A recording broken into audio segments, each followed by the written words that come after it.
Hola Tania, bienvenida a esta parte de la sección de la llave maestra que llamamos Contrarreloj, en el cual pues contamos con 20 minutos para hacerte muchas preguntas. Esperamos muchas respuestas para toda la gente que nos vaya a ver posteriormente, ¿no?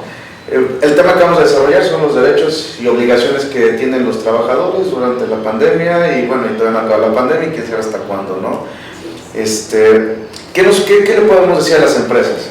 No hubo una declaratoria de emergencia oficial, y todo eso ha conllevado también a un sinnúmero de lagunas y vacíos entre derechos y obligaciones, ¿no? Entonces, ¿qué nos puedes empezar a platicar, Tania, de este tema? Y como bien dices, Iván, es un tema muy complejo porque es un tema que al tener tantos vacíos jurídicos lo que hace es una imposibilidad por parte de tanto de las personas que nos dedicamos al derecho del trabajo como abogados, como de las personas que van a requerir de ese derecho para hacerlo valer, ¿no? En ese sentido, como bien dices, el 30 de marzo es la declaratoria, pero aquí en el derecho es muy importante señalar que las palabras significan mucho, porque para nosotros es muy importante cuadrar efectivamente cuáles son esas obligaciones en términos de lo que la ley dice. Entonces, ¿qué pasa? El 30 de marzo de este año se emite la declaratoria de emergencia sanitaria por causa de fuerza mayor. Esta denominación que se le otorga a través de una conferencia de prensa que se hacen las autoridades, a nosotros los abogados nos deja en el limbo jurídico. ¿Por qué? Porque en términos del 427 de la Ley Federal del Trabajo, ¿qué pasa? Bueno, este artículo hace referencia, sí, a que hay causas, son 7 causas para la suspensión de trabajo, pero vamos, no está contemplado. Lo que está contemplado sí son suspensión de trabajo por causas de fuerza mayor y suspensión en su fracción séptima por contingencia sanitaria, no así por esta denominación que se le otorga de emergencia sanitaria. Esto, bueno, posibilita entonces que nosotros empecemos a rebuscar en la ley cuáles son esos caudales jurídicos que podemos llevar a cabo para efectivamente garantizar los derechos del trabajo y también proteger a las empresas. Y creo que es como mucho que dijeron, ¿no? O sea, que cada quien que juegue sus canicas, ¿no? Sí, porque básicamente. Si te declaran la emergencia sanitaria, no sé, las empresas venían a pagar un salario mínimo solamente, ¿no? Sí. Perdón que te diga, pero bueno, para la fracción séptima precisamente habla de eso.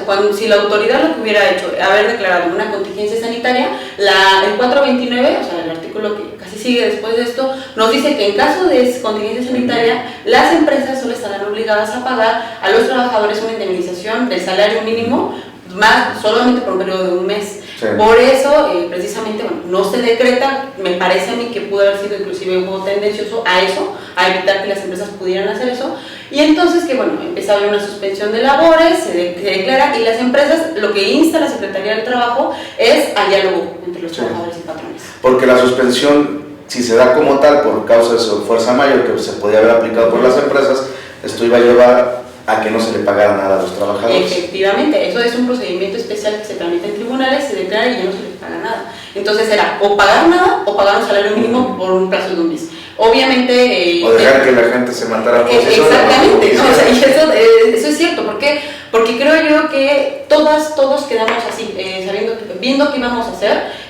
La sugerencia que se hizo por parte de la Secretaría, de hecho emite la guía para los centros de trabajo en temas de COVID, fue emitir o promover el diálogo entre los trabajadores y los patrones a efecto de llegar a convenios, llegar a trabajos en casa, siendo actividades esenciales o no neoesenciales, ver cómo se va a contender, ver cómo se van a empezar a tratar estos temas y vamos, emitió una serie de elementos muy grandes. Desde mi punto de vista, bueno, en el sentido de que lo hicieron, malo, que no puede cubrir casi ninguna actividad, es decir, hay actividades que propiamente necesitan especificaciones que la ley no está cubriendo, ¿no? Sí. Pero bueno, a mí me parece importante tomar el tema del trabajo en casa. ¿Por qué? Porque fue lo que la mayoría hicimos, ¿no? Lo que se convirtió en el trabajo en oficina. Y yo comentaba con algunos colegas, y bueno, efectivamente, el derecho del trabajo como tal no contempla el trabajo en casa. No. Contempla en su artículo 311 el tema del trabajo en domicilio, ¿no? Pero ¿qué pasa en ese artículo? El artículo nada más lo denomina, es aquella prestación que se realiza a una persona dentro de su domicilio, solamente. Pero no hay una regulación, no hay marcos de exigibilidad, entonces eso nos retrotrae o nos acomplejiza ese tema y nos dice, bueno, pues vámonos a las reglas generales del derecho, se va a aplicar todo lo que beneficia al trabajador en términos de lo que dice la propia Constitución y la Ley Federal del Trabajo. Sí. Y ahí que aplicaría, por ejemplo, si tú vas a una oficina, tienes posiblemente un accidente que se cataloga como riesgo de trabajo. Claro. Pero si estás trabajando en tu casa. Sí. ¿Hay riesgo de trabajo si te resbalas sí. o no hay riesgo de trabajo? Sí, es muy complejo. ¿Se lo cobran a la empresa? Es que esa es ahí la complejidad. Mira, va a empezar a haber casos, y eso es evidente, que si no es que ya los hay, se están presentando, pero la medición no solo de los riesgos de trabajo, sino horas extras, la obligación que tienen los patrones, por ejemplo, eso te lo dice la ley, de otorgar al trabajador todo el equipo necesario para que desempeñe su trabajo. Entonces, ¿qué pasa ahí? Bueno, muchísimas empresas, incluyendo la administración pública, no otorgaron los equipos adecuados a las personas. Bueno, Además, internet de entrada, ¿no? Internet de entrada tendría que ser entonces, ¿cuál es la obligación? Como bien dices, deberían de otorgar primero el equipo necesario para la prestación del servicio. Segundo, pagar los servicios tanto de luz como de internet para que se vean en la etapa de la prestación de la jornada. Y además, este tema, como bien tocas y que es bien interesante, los riesgos de trabajo, ¿no? ¿Qué pasa con los riesgos de trabajo? Bueno, en estricto sentido, en el momento en que se está aplicando el trabajo, se está desempeñando el trabajo y hay una forma efectiva de probarlo, si tú tienes un accidente en casa, sí debería de entrar porque tú estás dentro de tu jornada de trabajo, ¿sí? Pero no hay un criterio homologado, y lo digo así, que ni la ley ni alguna jurisprudencia nos faculte para poderlo calificar. Ahí va a ser interesante cómo va a empezar a plantear los presidentes de las juntas cuando les llegue o ya estén llegando, y en este caso me parece a mí que va a ser un tema que va a tocar la Suprema Corte.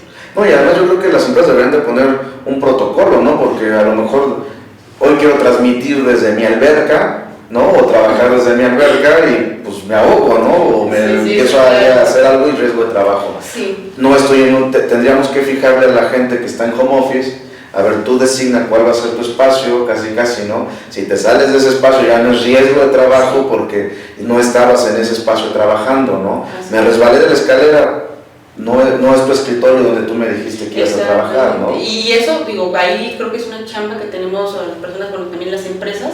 ¿Por qué? Porque como dices, el garantizar o el especificar la prestación del servicio en casa no solamente es una obligación, pero también es una posibilidad de evitar ese tipo de problemas legales que puedan llegar a tener las empresas. De por sí, la situación generalizada de la pandemia ya nos trae a nosotros muchos problemas, jurídicamente hablando. Claro. Ahora imagínate esas lagunas que están llegando así, ¿no? A mí me ha tocado mucho el tema de las horas extras y me preguntan, oye, ¿las horas extras operan en este tipo de las jornadas de trabajo en casa? Sí, operan por reglas generales del derecho, ¿no? Sí, cualquier trabajo de casa, si hay horas extras, bueno, procede. Pero bueno, aquí hay un tema y ha sido muy mediatizado en estos días sobre el exceso que se tiene en funciones del trabajo en casa, porque los jefes piensan que el trabajador, al estar obligado a estar en casa y al tener la computadora en la mano, puede prestar el servicio hasta las 12 de la noche, 12 de la mañana, sin ninguna responsabilidad. Ojo, ahí hay ojo. Aquí la legislación mexicana ha sido, como en muchas cosas,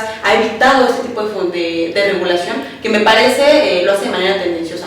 En la legislación, bueno, hablando de derecho internacional del trabajo, particularmente el derecho español, que es algo que yo un poco conozco y he trabajado, hay un tema que se emitió en la ley 3/18 del 5 de diciembre de 2018 en España. Es un tema sobre el derecho a la desconexión laboral.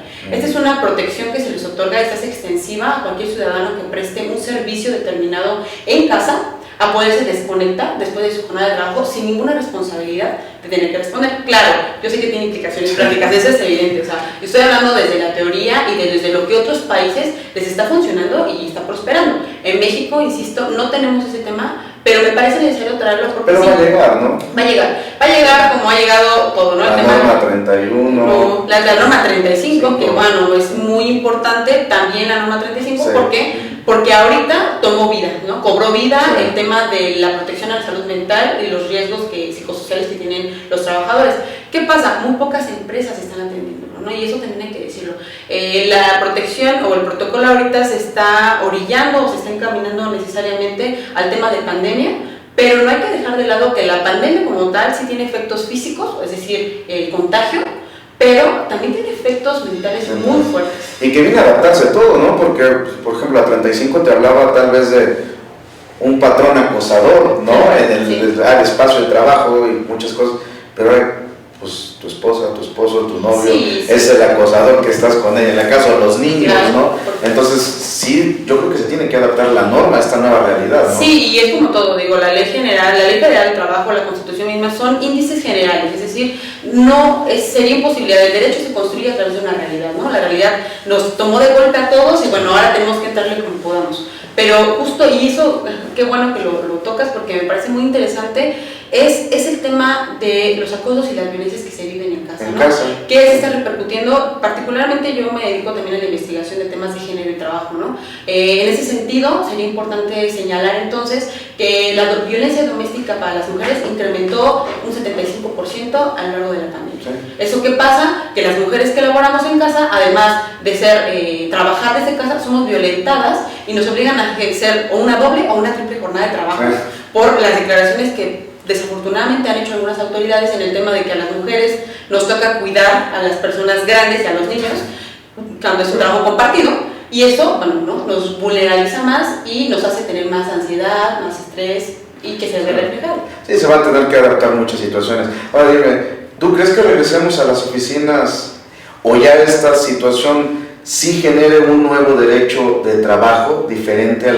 a lo que podríamos decir hoy de estar todos en una oficina? Ahora yo creo que muchas empresas verán como potencial el ya no rentar un piso enorme para los empleados y pueden mandar a la mitad a casa y poder medir la productividad de otra manera. El derecho se va a tener que adaptar. Sí, ¿no? ¿O sí ves que volvamos a lo mismo? No, yo creo que no, yo creo que hay una necesidad imperiosa de la realidad de transformarse, ¿no? En ese sentido, pues el derecho tiene que entrarle, ¿no? Ya vimos que los vacíos legales nos están provocando muchos problemas, muchas confusiones, y en ese sentido, decir, por ejemplo, como bien dices, bueno, ¿qué pasa?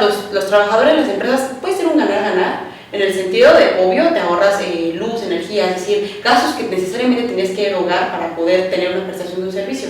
Entonces ahora, bueno, eso no nos va a eximir de que no lo tengan que cumplir, sino de adaptarse a nuevas realidades para hacer más eficientes sus servicios. ¿Cuántas veces no vemos en la Ciudad de México que las personas nos tenemos que trasladar de sur a norte y de norte a sur, y que eso genera un desgaste continuo, ¿no? Muchas horas. Y además, bueno, los lineamientos de reincorporación de las actividades de trabajo que se emiten en mayo de este año habla precisamente de que la prestación del servicio no fue como, ya puedes entrar, ya todos. No, espérate. Hay lineamientos que dicen, pues tiene que ser un ingreso escalonado, vamos a ver cómo se puede hacer, qué personas se pueden exentar de presentar, quiénes pueden prescindir de estar presentes y prestar el servicio. Es decir, ya nos obliga a todos, no solo a las empresas, al gobierno en general como administración pública, a sí o sí adaptarse a esta realidad, que creo que puede beneficiar. De verdad, yo digo, hay que ser positivos, ¿no? Entre tantas cosas negativas, creo que podría tener resultados favorables.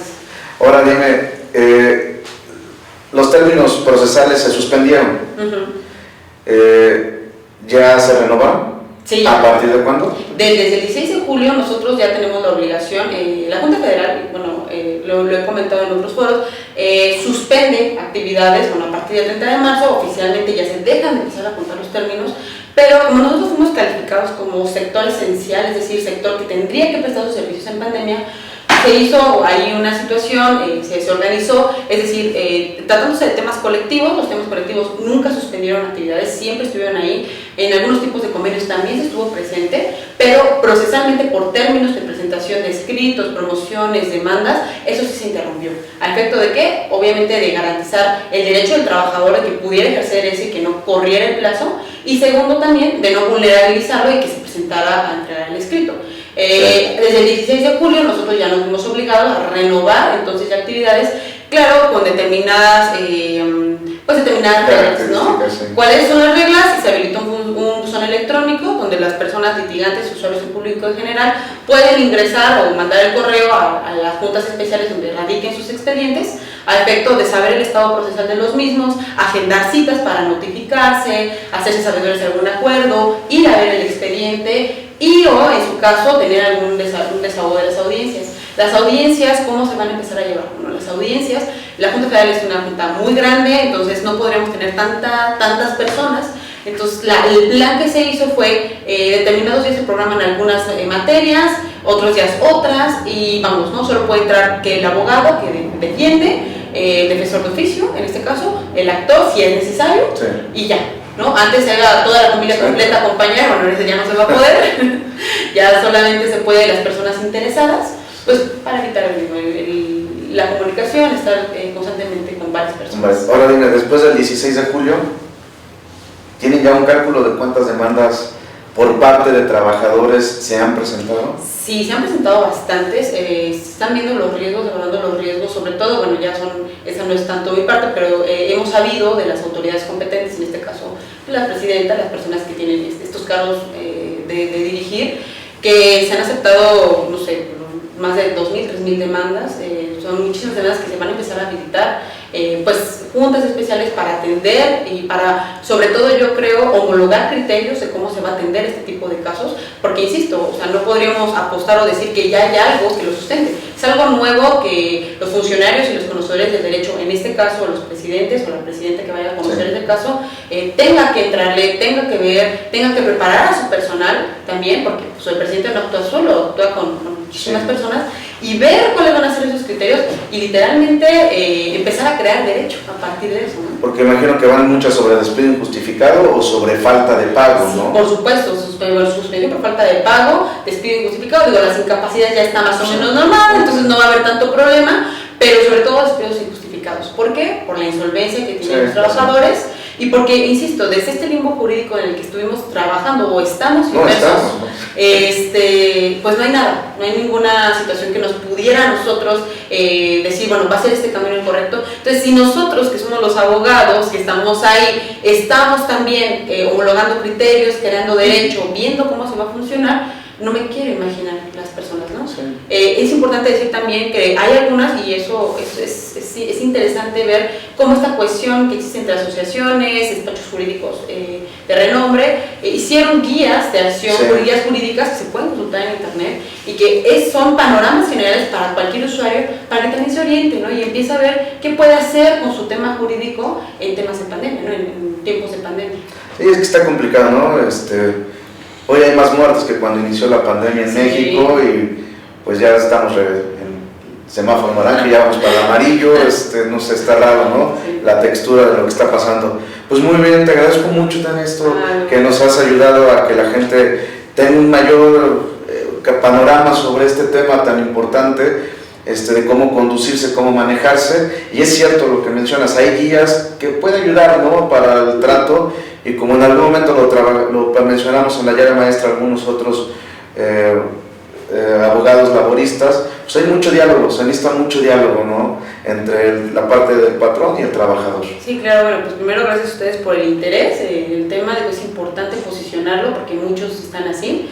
Y segundo, pues empezar a trabajar también con la ciudadanía, el trabajador que exija, tampoco se deje en el sentido de aceptar salario mínimo, digo, hay necesidades imperiosas que lo requieren, entonces bueno, pues para eso estamos, ¿no? Para atenderlos, digo, desde la administración pública nuestro trabajo es eso, servir, y pues bueno, muchas gracias por la invitación también a ustedes. Pues muchas gracias, ahí tienen, esperemos que les sirva, sea útil esta información que hoy tratamos con Tania, y nos esperamos ver pronto, hasta luego. Gracias, Tania. No, gracias a ustedes.